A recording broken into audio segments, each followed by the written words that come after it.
Olá, vamos dar continuidade à discussão que vimos fazendo do texto de Georg Lukács, Marx e o problema da decadência ideológica. Entramos hoje na discussão do item 6 do referido texto, onde Lukács procura, uma vez mais, aprofundar as reflexões onde é possível se verificar a distância que separa os escritores realistas daqueles escritores que ele denomina como pertencendo ao período da decadência ideológica do pensamento burguês. Lembremos que, para Lukács, este período da decadência ideológica do pensamento burguês, ele é inaugurado fundamentalmente à medida em que o movimento proletário ou o movimento da classe trabalhadora no século XIX foi ganhando mais consistência e foi cada vez mais se confrontando com a dominação burguesa, exigindo uma outra forma de sociedade. Neste item 6, Lukács observa que no curso da evolução da totalidade da teoria e da praxis literárias da decadência, pode-se constatar como, do lado burguês, a figuração de homens reais em conflitos reais seja intensamente atenuada, de modo a adaptar-se àquele nível de humanidade que a barbárie crescente do capitalismo ainda tem condições de tolerar. Para sermos mais precisos, prossegue ele, a teoria da decadência coloca como tarefa à arte não mais representar a real existência humana no capitalismo, mas sim aquela aparência de existência. Ela exige que o escritor represente esta aparência como o único modo de ser possível e real dos homens. Portanto, em vez de, no campo literário, proliferarem escritos nos quais a sociedade burguesa, ainda que sob a forma literária, seja colocada em xeque, o que prolifera são escritos nos quais cada vez mais se tem ou uma aparência apenas de crítica à sociedade burguesa, ou tão somente a mistificação do que a sociedade burguesa é. Contrária é a postura adotada pelos escritores do realismo. Observa Lukács, os grandes realistas desmascaram a aparência como aparência, enquanto ela se contrapõe à essência representada. Entram espontaneamente em conflito com o sistema capitalista e com a ideologia da decadência. A literatura da decadência, pelo contrário, se constitui sobre a base de uma conformidade direta com a ideologia capitalista, elude as contradições reais do sistema capitalista. E disto só resulta, observa Lukács, uma literatura amena, mentirosa, de nível baixo, chamada de literatura para o grande público. Ou seja, vai brotando uma literatura que se expressa naquilo que poderíamos hoje identificar como sendo a produção dos best-sellers. Muitos romances nos quais se abordam problemas da sociedade, mas estes problemas aparecem de uma maneira ou bastante mistificada ou, então, de uma maneira adocicada. Em ambas as situações, o que se tem não é no plano literário o fornecimento de elementos que permitam uma crítica radical à sociedade burguesa. Lembremos que, para Lukács, a ciência ela é um grau de conhecimento e que o terreno da estética é outro grau de conhecimento. Lukács não quer reduzir o terreno da estética à ciência. Observará ele que este foi um dos intentos dos positivistas, mas este não é o terreno sobre o qual caminha a análise dialética do terreno da estética ou então da compreensão da realidade no plano da literatura. Observa Lukács. Nos escritores, Lukács vai identificar que, dentro dos escritores da decadência, existem aqueles que ele chama de movidos por motivos honestos, ou seja, aqueles que procuram criticar a sociedade, mas não se apropriam dos elementos necessários para criticar a sociedade burguesa. São bem intencionados, mas também, ao mesmo tempo, mistificadores das estruturas sociais. Dirá Lukács, nos escritores da decadência mais dotados e subjetivamente honestos, observa-se também a incapacidade de superar a superfície, bem como a ausência de uma crítica da inumanidade capitalista inserida na própria representação artística. Frequentemente, creem com sinceridade serem revolucionários em literatura, ou mesmo no campo político e social. No entanto, a única coisa que conseguem é se manterem numa posição superficial e a renunciarem à mais verdadeira e profunda revolta contra a inumanidade capitalista. Para Lukács, é um equívoco querer reduzir a literatura a uma espécie de ciência. Estes intentos proliferaram bastante no século XIX. No entanto, ele vai considerar que isto é uma decorrência da influência do positivismo no terreno da literatura. Para estas correntes próximas ao positivismo, a literatura seria uma espécie de ciência.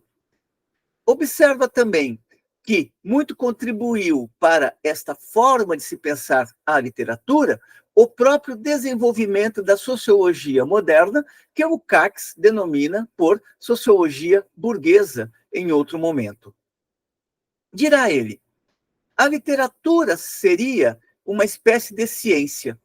Isto surgiu por influência do positivismo, paralelamente ao surgimento da sociologia moderna. Sociologia esta que passou a tratar os problemas sociais cada vez mais desvinculados do terreno da economia. Portanto, metodologicamente se isolou a economia para se compreender os problemas sociais. Observemos, por exemplo, a crítica que Lukács desenvolverá em outro momento à teoria de Max Weber, mas não somente a teoria de Weber, mas a sociologia burguesa em geral, que não coloca a base econômica como determinante em última instância para se compreender a processualidade que se verifica na totalidade social. Portanto, tanto a influência do positivismo na literatura, como também a sociologia moderna, que separou metodologicamente a realidade da economia, conduziram a uma concepção científica da vida social no plano da literatura. Esta concepção científica da vida social via no homem um produto mecânico do ambiente e da hereditariedade. Deixava fora da literatura os mais profundos conflitos da vida social. Estes conflitos eram desprezados como sendo excessos românticos de natureza estreitamente individual e, portanto, rebaixavam a dignidade da literatura elevada à ciência objetiva.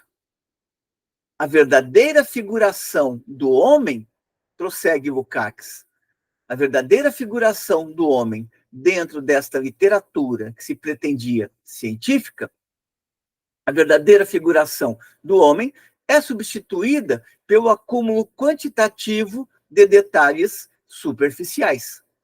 Em lugar dos grandiosos protestos contra os aspectos desumanos do desenvolvimento social, temos amplas figurações do que existe no homem de mais elementar e animalesco.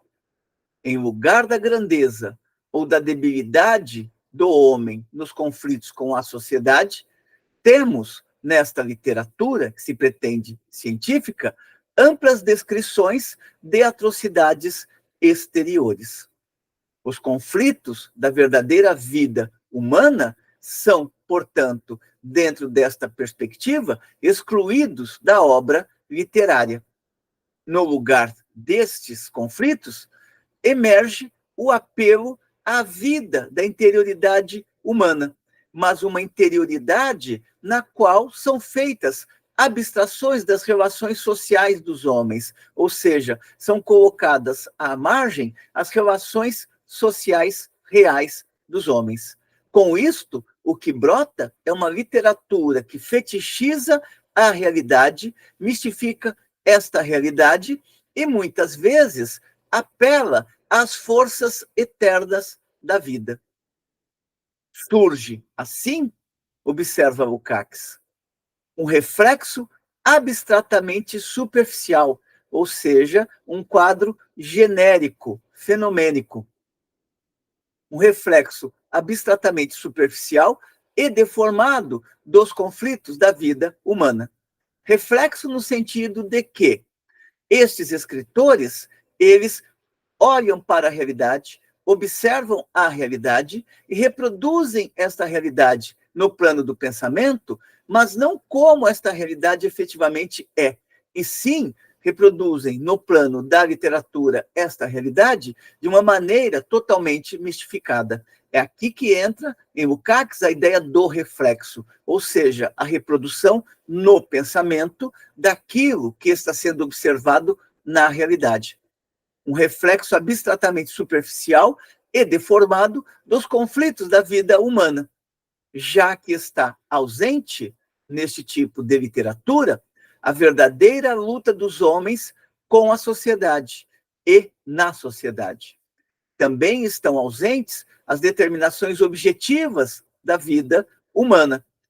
São afastadas com plena consciência e intencionalidade artísticas todas as premissas de uma figuração verdadeiramente profunda dos homens.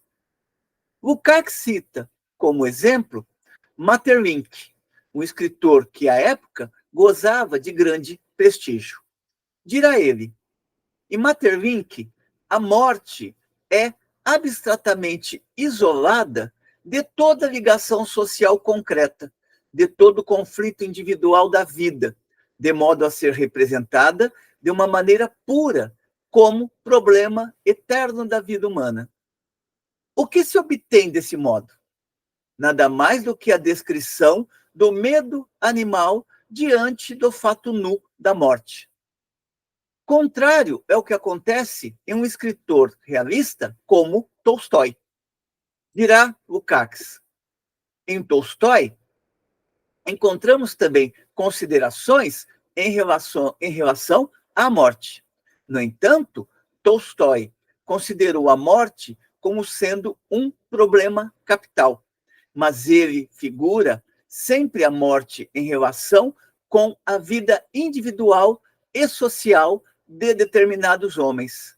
Por isso, a morte sempre aparece nele de outro modo, mais rico e complexo, ainda que o medo de morrer, do momento da morte, desempenhe, em muitos casos, um importante papel. Como é o caso da morte de Nikolai Lievin, em Ana Karenina, a de Andrei Bolkonsky, em Guerra e Paz, e a morte de Ivan Ilitch. A morte, prossegue Lukács, aparece em todos estes casos que surgiram da pena de Tolstói como um momento num rico conjunto de nexos individuais e sociais. Adquire uma profunda importância crítico-social, já que desmascara a vida social e individual da pessoa em questão. Quanto mais plena de sentido, quanto mais harmoniosamente ligada a uma existência humana e social for a vida, tão menos terrível é a morte. Horror à morte, abstratamente fetichizado em Maeterlinck, aparece em Tolstói como julgamento trágico que fazem de si mesmos os homens que a sociedade classista condena a uma conduta vital, indigna e sem sentido, capaz de matar o elemento humano na própria vida. Observa Lukács que muitos escritores e leitores sustentavam à época que a forma pela qual se explicita nos clássicos do realismo, ou se explicitava nos clássicos do realismo, a figuração do homem, não era mais compatível com o ritmo da vida moderna. No entanto, Lukács indaga: o que é este famoso ritmo da vida moderna? Responde ele: é precisamente a inumanidade do capitalismo, que tende a reduzir as relações recíprocas dos homens a uma exploração recíproca, a um enganar sem se deixar enganar. E que, neste nível abstratamente superficial e anti-humano, desenvolve nos interessados uma sabedoria empírica, um conhecimento vulgarmente utilitarista dos homens, cuja essência é precisamente o completo esquecimento de toda humanidade. Desse modo, a partir de tais contradições, os grandes realistas desenvolvem e iluminam também os conflitos objetivos da sociedade na vida humana concreta. A relação do indivíduo com a sua classe e, através desta, com toda a sociedade, aparece na literatura da decadência, no entanto, apenas como um resultado morto, do qual desaparecem todas as determinações sociais. Triunfa, nesta literatura da decadência, o aspecto superficial da vida capitalista, ainda que os escritores singulares acreditem ser, em política, os mais convictos adversários do sistema capitalista.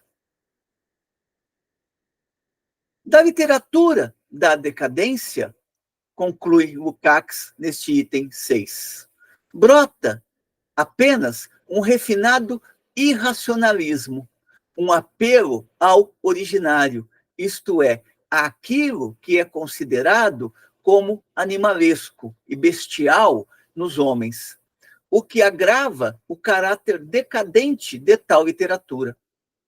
À tendência geral para a decadência acrescenta-se objetivamente uma idealização, um aprofundamento, uma poetização da própria decadência e, consequentemente, a apologia dessa decadência, ainda que frequentemente feita sem intenção. Portanto, existe nesta literatura da decadência tanto uma leitura equivocada da realidade, mas pautada por princípios honestos, como uma leitura equivocada da realidade, pautados já pela instrumentalização mais fetichista desta realidade. Com estes elementos, Lukács encerra esta discussão do item 6 de seu texto Marx e o problema da decadência ideológica. Espero que tenham gostado da discussão. Como sempre, aportem as suas considerações positivas ou negativas para que continuemos melhorando o nosso trabalho e o tornemos cada vez mais útil para jovens gerações de estudantes e mesmo de pesquisadores que estão em busca de uma maior compreensão da realidade social e, em particular, da realidade social capitalista, nos seus vários planos. Até uma próxima.